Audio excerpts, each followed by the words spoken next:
Shadowy ties between missing Cryptoqueen and the Bulgarian underworld. Beginning in September 2019, a BBC podcast began covering the remarkable story of Ruja Ignatova, a Bulgarian woman who is wanted by the FBI for defrauding investors of $4.5 billion, £3.54 billion, using a fictitious cryptocurrency before going missing. We have now followed her trail in an attempt to learn her fate, the claims that she was brutally murdered, and her intimate relationship to a reputed boss of Bulgarian organized crime have been investigated by BBC Investigations and Panorama. Did Ms. Ignatova take pleasure in the billions that were pilfered, or did those who were hired to defend her murder her? Ruja Ignatova, an Oxford University alumna who was raised in Germany after being born in Bulgaria, pursued a prosperous career in finance prior to establishing the cryptocurrency OneCoin in 2014. By promising to surpass the kind of enormous profits experienced by early Bitcoin investors, Ms. Ignatova persuaded millions of individuals worldwide to invest in OneCoin. However, Ms. Ignatova, sometimes referred to as Dr.Ruja by many, had actually constructed a deceptively veiled investment scam, devoid of the digital record that underpins reputable cryptocurrencies such as Bitcoin. In October 2017, as German and American detectives were closing in on Ms. Ignatova, she boarded an early Ryanair flight from Sofia to Athens, where she vanished from sight. The BBC World Service's investigations and Panorama have been investigating her disappearance and whether or not she is still alive for the past year.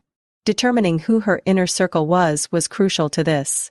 Richard Reinhardt, who started the U.S. Internal Revenue Service and FBI's OneCoin probe, told the BBC about a crucial figure that investigators have never before identified in public. Is the missing Cryptoqueen still alive or dead?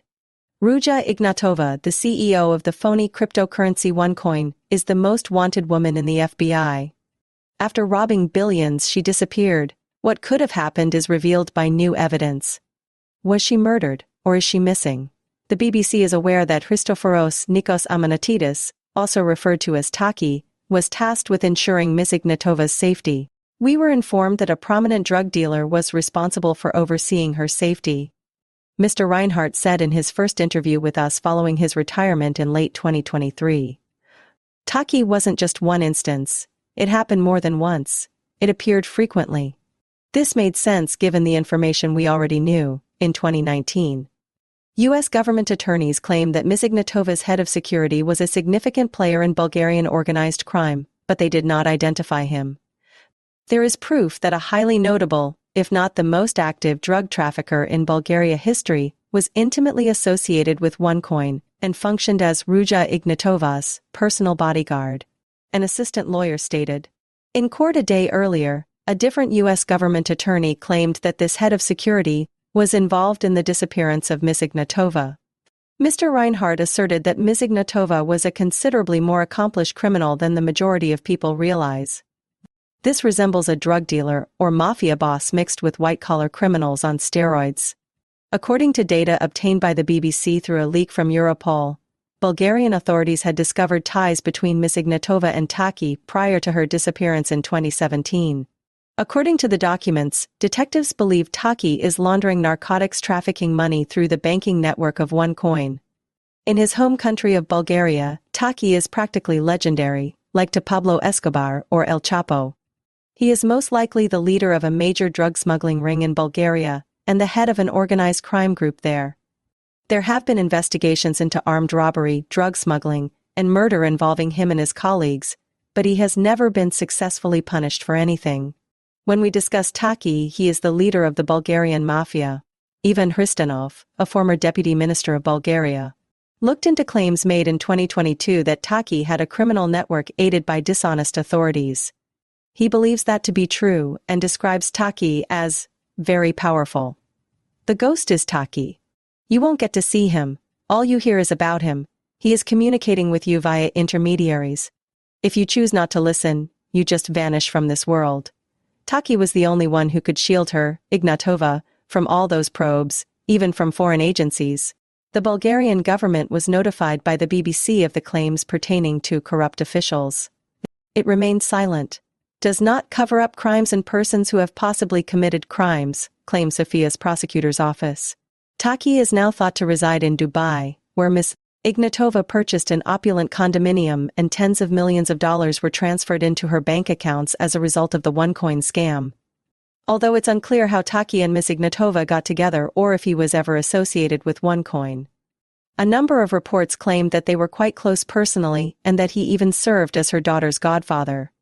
The BBC was informed by a close source in Bulgaria that Ms. Ignatova may have paid Taki up to €100,000 every month in exchange for protection.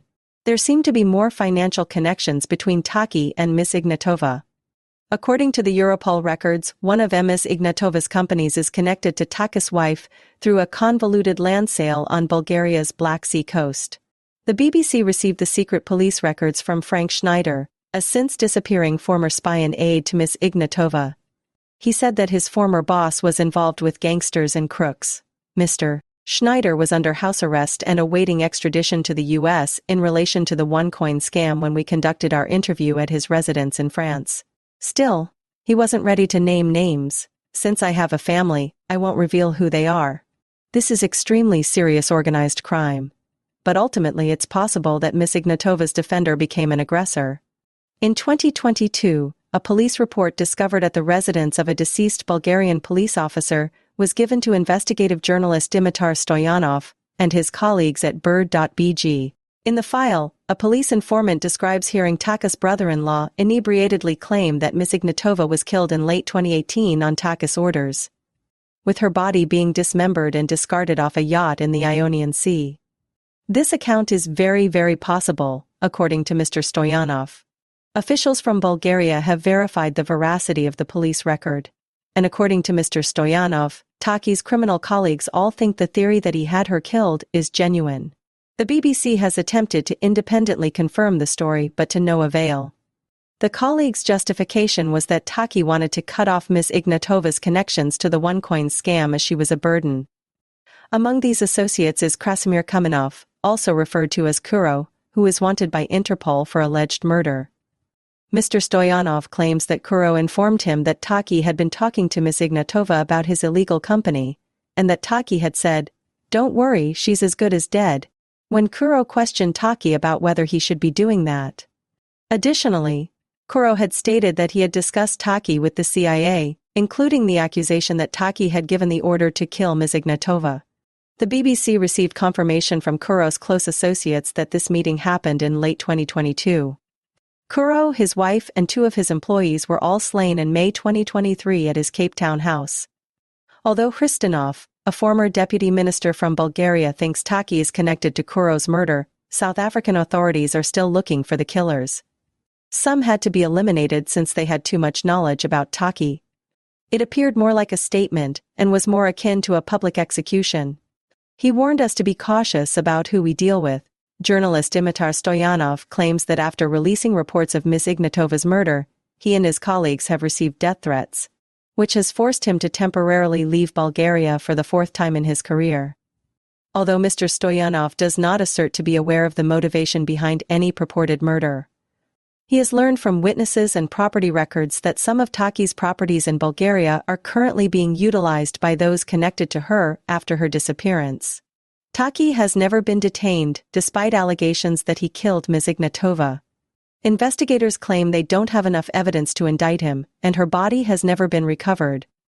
However, Ms. Ignatova is most likely deceased, according to veteran IRS investigator Richard Reinhardt. Despite the lack of evidence he has seen connecting her death to Taki, he thinks it makes sense given the way drug cartels work. Three thieves have no honor. Given the violent nature of cartels, Taki would likely kill her rather than risk being discovered if he felt she posed a threat to him. Regarding the accusations in this inquiry, the BBC wrote to Taki's attorneys. They did not reply. Ms. Ignatova was added to the FBI's 10 most wanted list in 2022, and it is still there as of right now. Following Ms. Ignatova's suspected death, the BBC team behind the Missing Cryptoqueen podcast has received a variety of sightings and tips regarding her whereabouts, including information about a failed police operation in Greece in 2022 to apprehend her. It's possible that the reports of her passing are just another cunning ploy to confuse everyone. If that's the case, she will probably find it harder and harder to keep afloat as time passes. After a while, it seems as though Elvis Presley could still be alive. It's not very plausible, Mr. Hristanov argues. The FBI don't just keep people in the top 10 list for fun, Mr. Reinhardt asserts. However, they would only take someone out if they had definitive proof that they had passed away. Furthermore, there might never be with Ruja Ignatova given the current situation. That implies that the missing Cryptoqueen is still being sought after, at least for the time being.